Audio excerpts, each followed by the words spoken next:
Dévovi Jɔjinu. Malin le wa kpavo. Akoya foton da kpato. Akoya foton da kpahome. Akoya maini kumbono sendo banli. Akpiti to beje ganu po. Tinto gande voyi to eje chaki o.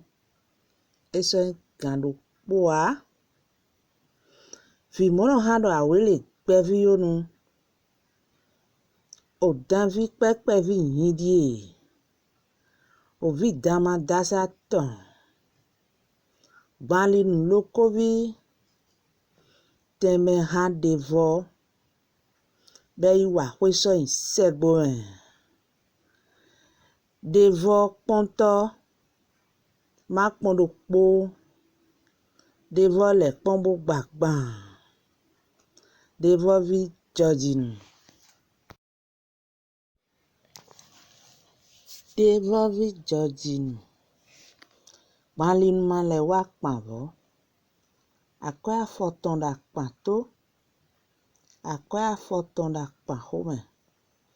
Akoya maini kumbono sendo banli. Akpiti to beje ganu po. Tinto gande voyi to eje chaki o. Eso gando poa. Fi mono hado awele kpevi yonu. O danvi kpevi hindie. O vi dama dasa ton. Bali nulokovi. Teme han devo. Bei wa kweso in segboen.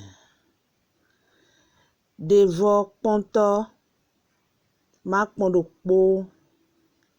Devo le pombo bakban. Dévovi Jɔjinu. Segboen. Devo ponto.